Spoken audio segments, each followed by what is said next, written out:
നിങ്ങളുടെ ബോഡിയൊക്കെ ഒന്ന് ക്ലീൻ ചെയ്യണം, വയറ് ക്ലീൻ ചെയ്യണം, ഒന്ന് എനർജറ്റിക് ആയി ഇരിക്കണം എന്നൊക്കെ നിങ്ങൾക്ക് തോന്നുന്നുണ്ടോ?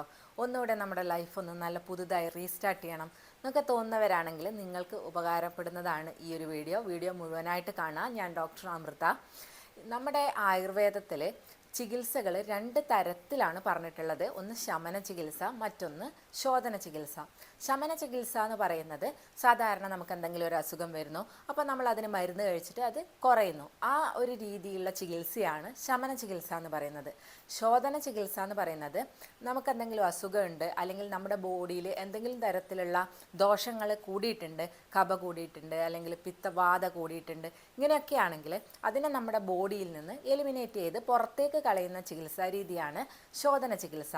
ഈ ഒരു ശോധന ചികിത്സയിലാണ് നമ്മുടെ പഞ്ചകർമ്മ ചികിത്സയൊക്കെ വരുന്നത്. ഈ പഞ്ചകർമ്മ ചികിത്സ എന്ന് പറയുമ്പോൾ പലർക്കും തെറ്റിദ്ധാരണ എന്ന് പറയുന്നത് നമ്മൾ എണ്ണ തേച്ച് മസാജ് ചെയ്യുക എന്നുള്ളതാണ് കുറേ പേരുടെ ധാരണ. പക്ഷേ പഞ്ചകർമ്മ ചികിത്സ എന്ന് പറയുന്നത് നസ്യം, വമനം, വിരേചനം, വസ്തി തുടങ്ങിയ കർമ്മങ്ങളുള്ളതാണ്.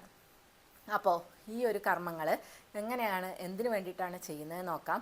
വാത കൂടിയിട്ടുള്ള കണ്ടീഷനാണെങ്കിൽ വസ്തി കർമ്മവും, അതുപോലെ തന്നെ നമുക്ക് കഫം കൂടിയിട്ടുള്ള അസുഖങ്ങളാണ്, കഫം നമ്മുടെ ബോഡിയിൽ കൂടുതലൊക്കെ ആണെങ്കിൽ വമനം, അതായത് ഛർദ്ദിപ്പിച്ച് കളയുകയും, പിത്തം കൂടിയിട്ടുള്ള അസുഖങ്ങളൊക്കെ ആണെങ്കിൽ വിരേചനം, അതായത് വയറ് ഇളക്കി കളയുകയാണ് ചെയ്യുന്നത്. നമുക്ക് പ്രത്യേകിച്ച് അസുഖങ്ങളൊന്നും ഇല്ലെങ്കിൽ തന്നെ നമ്മൾ പൂർണ്ണ ആരോഗ്യവാന്മാരാണെന്ന് നമുക്ക് തോന്നുമ്പോൾ തന്നെ ഈ ഒരു ചികിത്സ നമുക്ക് ചെയ്യാവുന്നതാണ്. അതിലൂടെ തന്നെ നമ്മുടെ ബോഡിയിൽ ഒരുപാട് ഗുണങ്ങൾ നമുക്ക് കിട്ടുന്നതാണ്. നമ്മൾ കർക്കിടകത്തിലൊക്കെ ഈ ഒരു പഞ്ചകർമ്മ ചികിത്സ ഒരു ഡോക്ടറുടെ അണ്ടറിൽ ചെയ്യുകയാണെങ്കിൽ നമുക്ക് നമ്മുടെ ശരീരം വളരെ രോഗങ്ങളൊക്കെ വരാതെ സൂക്ഷിക്കാനും, അതുപോലെ തന്നെ ശരീരത്തിന് വളരെ ഒരു പുനർജീവൻ കിട്ടിയ പോലെ തോന്നാനും ഒക്കെ ഈ ഒരു ചികിത്സ ഹെൽപ്പ് ചെയ്യുന്നതാണ്. ഈ ഒരു ശോധന ചികിത്സയുടെ ബെനഫിറ്റ്സ് നമുക്ക് നോക്കാം. എന്തൊക്കെയാണ് ഇതിന് ഗുണങ്ങൾ നമുക്ക് കിട്ടുന്നത് നോക്കാം. ബുദ്ധിപ്രബോധം, ബലമിന്ദ്രിയാണാം, ധാതുസ്ഥിരത്വം, ജ്വലനസ്യ ദീപ്തിം, ചിരാച്ചപാകം വയസ്സ. ഇതൊക്കെയാണ് ഇതിൻ്റെ ഗുണങ്ങൾ. അതായത് ബുദ്ധിപ്രബോധം എന്ന് പറയുന്നത് നമ്മുടെ ബുദ്ധിക്ക് നല്ലൊരു ക്ലാരിറ്റി വരുത്തും. അതുപോലെ തന്നെ നമ്മുടെ ഓർഗൻസിനെയൊക്കെ സ്ട്രെങ്തൻ ചെയ്യും. അതുപോലെ നമ്മുടെ ബോഡി ടിഷ്യൂസിനെ നറിഷ് ചെയ്യും, അതിനൊരു സ്റ്റെബിലിറ്റി കൊടുക്കുകയും ചെയ്യും. അതുപോലെ പിന്നെയുള്ളതെന്ന് പറയുന്നത് ജ്വലനസ്യ ദീപ്തി, അതായത് നമ്മുടെ ഡൈജസ്റ്റീവ് ഫയറിനെ നല്ല രീതിയിൽ കൂട്ടുകയും ചെയ്യുന്നുണ്ട്. ഡൈജസ്റ്റീവ് ഫയർ, അതായത് ആയുർവേദത്തിൽ പറയുന്നത് രോഗാ സർവേപി മന്ദാഗ്നോ എന്നാണ്. അതായത് മിക്ക അസുഖങ്ങളും വരുന്നത് മന്ദാഗ്നി കൊണ്ടാണ് എന്ന് പറയുന്നുണ്ട്. അതായത് ഡൈജസ്റ്റീവ് ഫയർ കുറഞ്ഞിരിക്കുന്നത് കൊണ്ടാണ്. ഇങ്ങനെ ഡൈജസ്റ്റീവ് ഫയർ കുറഞ്ഞിരിക്കുമ്പോൾ നമ്മുടെ ഡൈജഷൻ പ്രോപ്പറായി നടക്കാതിരിക്കുകയും അതിൻ്റെ ബാക്കി നമ്മുടെ കുടലിലൊക്കെ പറ്റിപ്പിടിച്ച് അതൊരു ടോക്സിൻസായി രൂപപ്പെടുകയും, അത് നമ്മൾ ആയുർവേദത്തിൽ അതിനെ ആമ എന്നാണ് പറയുന്നത്. ഇത് നമ്മുടെ ചാനൽസിലൊക്കെ ബ്ലോക്ക് ചെയ്യുകയും നമുക്ക് പലതരത്തിലുള്ള അസുഖങ്ങൾ ഇതുകൊണ്ട് വരികയും ചെയ്യും. ഓട്ടോ ഇമ്മ്യൂൺ ഡിസീസുകളൊക്കെ വരാനുള്ള സാധ്യതയുണ്ട്. അതുപോലെ റുമാറ്റോയിഡ് ആർത്രൈറ്റിസ് ഒക്കെ വരാറുണ്ട്. ആമത്വം നമ്മുടെ ബോഡിയിലുണ്ടാവും. നമുക്കതൊരു ടോക്സിൻസ് ആയിട്ട് തന്നെ കണക്കാക്കാം. അത് നമുക്ക് പലതരത്തിലുള്ള ക്ഷീണം, അതുപോലെ പലതരത്തിലുള്ള ബുദ്ധിമുട്ടുകളും ഇതുകൊണ്ട് ഉണ്ടാവാറുണ്ട്. ഇതൊക്കെ വരുന്നത് ഈ ഒരു മന്ദാഗ്നി കൊണ്ടാണ്. ഈ മന്ദാഗ്നിയൊക്കെ മാറ്റി നമ്മുടെ അഗ്നി വളരെ കൂട്ടാൻ ഈ ഒരു ശോധന കർമ്മം സഹായിക്കുന്നതാണ്. അതുപോലെ തന്നെ നമ്മുടെ ബോഡിയിലേക്ക് നമ്മൾ കഴിക്കുന്ന നല്ല ഭക്ഷണങ്ങളായാലും അത് പൂർണ്ണമായി അബ്സോർപ്ഷൻ നടക്കണമെങ്കിൽ നമുക്ക് നല്ലൊരു ഡൈജസ്റ്റീവ് ഫയർ ആവശ്യമാണ്. അപ്പോൾ ഈ ആമത്തൊക്കെ നീങ്ങി നല്ലൊരു ഡൈജസ്റ്റീവ് ഫയർ കിട്ടാൻ വേണ്ടിയിട്ടും ഈ ഒരു ക്രിയ നമ്മളെ ഹെൽപ്പ് ചെയ്യുന്നുണ്ട്. അതുപോലെ തന്നെ ചിരാച്ചപാകം വയസ്സാന്ന് പറയുന്നുണ്ട്. അതായത് ഏജിങ് പ്രോസസ്സ് വളരെ സ്ലോ ആക്കുന്നു. അതായത് വയസ്സാവുന്നത് വളരെ മെല്ലെ ആക്കാൻ ഇത് സഹായിക്കുന്നുണ്ട്. ഒരു ആൻറ്റി ഏജിങ് ആണ് ഈ ഒരു കർമ്മം എന്നാണ് പറയുന്നത്. അപ്പോൾ ഇത് നമുക്ക് ഹോസ്പിറ്റലുകളിൽ പോയി ചെയ്യാൻ, നമ്മൾ കർക്കിടക മാസത്തിലൊക്കെ ഹോസ്പിറ്റലുകളിൽ കിടന്ന് ചെയ്യാൻ പറ്റുന്നവരാണെങ്കിൽ അത് തന്നെയാണ് ഏറ്റവും ബെസ്റ്റ്. അങ്ങനെ പറ്റാത്തവർക്കാണ്, നമുക്ക് വീട്ടിൽ തന്നെ ബോഡി ഒന്ന് ക്ലീൻ ചെയ്യണം എന്നുള്ളവർക്കാണെങ്കിൽ നമുക്ക് സേഫായിട്ട് യൂസ് ചെയ്യാൻ പറ്റുന്ന ഒരു പൗഡറാണ് അവിപത്തി ചൂർണം. ഈ അവിപത്തി ചൂർണം ഉപയോഗിച്ചിട്ട് നമുക്ക് വയറ് ഒന്ന് ക്ലീൻ ചെയ്തെടുക്കാവുന്നതാണ്. ഇതിനു വേണ്ടിയിട്ട് നമ്മൾ ഒരു ദിവസം മാറ്റി വെക്കണം. നമ്മൾ ഫ്രീ ആവുന്ന ഒരു ദിവസം ഇതിനു വേണ്ടി നമ്മൾ മാറ്റി വെക്കണം. അപ്പോൾ ആ ഒരു ദിവസം രാവിലെ നിങ്ങൾക്ക് അവിപത്തി ചൂർണം കഴിക്കാവുന്നതാണ്. ഈ അവിപത്തി ചൂർണം എന്ന് പറയുന്നത് ത്രികോൽപ്പക്കൊന്ന, അതുപോലെ ത്രികടു, നെല്ലിക്ക, കൽക്കണ്ട ഒക്കെ അടങ്ങിയിട്ടുള്ള മരുന്നാണ്. വളരെ ടേസ്റ്റിയാണ്, അതായത് മധുരമുണ്ട് ഇതിന്. അതുകൊണ്ട് ഡയബറ്റിക് പേഷ്യൻസ് ഒക്കെ ഇത് കഴിക്കുന്നത് ഒഴിവാക്കാം. അപ്പോൾ ഈ ഒരു മരുന്ന് നമുക്കൊരു 10 ഗ്രാം നമുക്ക് കഴിക്കാവുന്നതാണ്. 10 ഗ്രാം എന്ന് ഞാൻ പറയുന്നത് ഒരു കോമൺ അളവാണ്.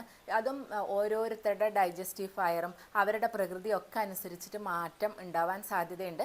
അങ്ങനെ കറക്റ്റായിട്ട് വേണമെന്നുണ്ടെങ്കിൽ അതൊരു ഡോക്ടറെ കണ്ടിട്ട് തന്നെ നമുക്ക് തീരുമാനിക്കേണ്ടി വരും. അതല്ലാതെ കോമൺ ആയിട്ട് എല്ലാവർക്കും ഒരു 10 ഗ്രാം ഉപയോഗിക്കാവുന്നതാണ്.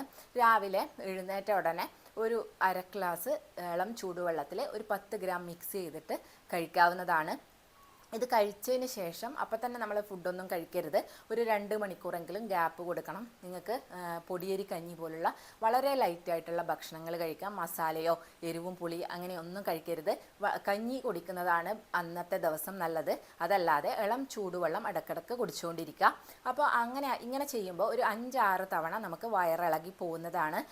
5-6 തവണ വയറിളകുമ്പോൾ ക്ഷീണമുള്ളവരാണെങ്കിൽ നമുക്ക് ഉപ്പിട്ട കഞ്ഞിവെള്ളം വേണമെങ്കിൽ കുടിക്കാം. അതല്ലാതെ എപ്പോഴും ഇളം ചൂടുവെള്ളം കുടിക്കുന്നത് തന്നെയാണ് നല്ലത്. അപ്പോൾ ഈ ഒരു ക്രിയ ചെയ്യരുതാത്തവരെന്ന് പറഞ്ഞാൽ ഞാൻ നേരത്തെ പറഞ്ഞ പോലെ ഡയബറ്റീസ് ഉള്ളവർ ഇത് ചെയ്യരുത്. അതുപോലെ തന്നെ പ്രഗ്നൻസിയിലാണ് അല്ലെങ്കിൽ മുലയൂട്ടുന്ന അമ്മമാരൊക്കെ ആണെങ്കിൽ ചെയ്യാതിരിക്കുക.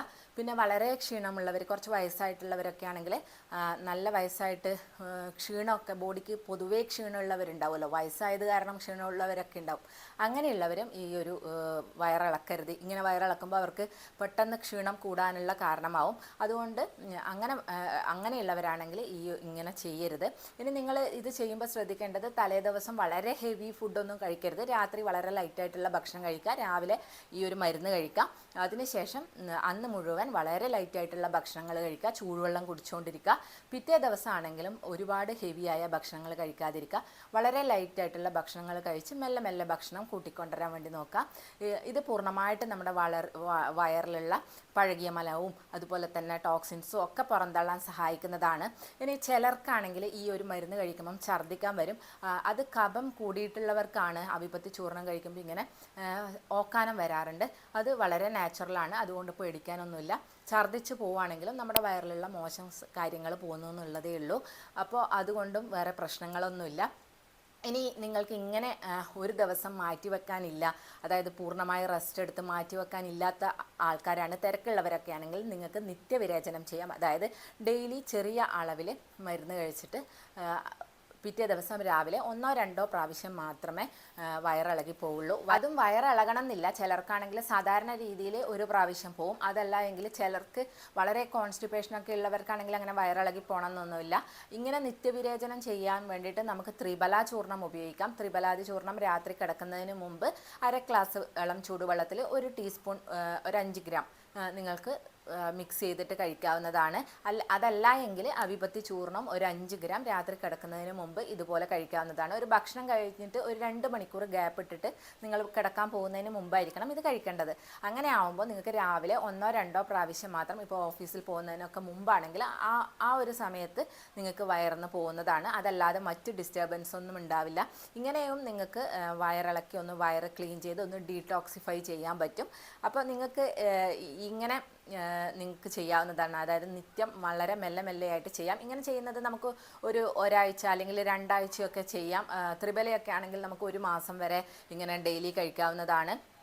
അതുകൊണ്ട് കുഴപ്പമൊന്നുമില്ല. കുറച്ച് കോൺസ്റ്റിപ്പേറ്റഡ് ഒക്കെ ആയവർക്കാണെങ്കിൽ വളരെ നല്ല രീതിയിൽ മോഷൻ നോർമൽ ആവാൻ വേണ്ടിയിട്ട് 1 മാസമൊക്കെ ത്രിബലാതി ചൂർണം കഴിക്കുന്നത് ഹെൽപ്പ് ചെയ്യും. അപ്പോൾ അങ്ങനെയും നിങ്ങൾക്ക് ചെയ്യാവുന്നതാണ്. ഇങ്ങനെ ചെയ്യുമ്പോൾ നമ്മുടെ വയറ് മുഴുവൻ ക്ലീൻ ആവുകയും നമ്മുടെ ഫുഡൊക്കെ പിന്നീട് നമ്മൾ കഴിക്കുന്ന ഭക്ഷണങ്ങളൊക്കെ അത് പൂർണ്ണമായിട്ട് ആഗിരണം ചെയ്യാൻ പറ്റുകയും ചെറുകുടലിനൊക്കെ പൂർണ്ണമായി ആഗിരണം ചെയ്യാൻ പറ്റുകയും ന്യൂട്രീഷൻ ഡെഫിഷ്യൻസി ഒക്കെ ഉള്ളവർക്ക് അത് മാറ്റാനും ഒക്കെ സഹായകമാണ്. അപ്പോൾ ഈ ഒരു വീഡിയോ എല്ലാവർക്കും യൂസ്ഫുൾ ആയെന്ന് വിശ്വസിക്കുന്നു. അപ്പോൾ നമുക്ക് നെക്സ്റ്റ് ഒരു വീഡിയോയിൽ കാണാം. താങ്ക്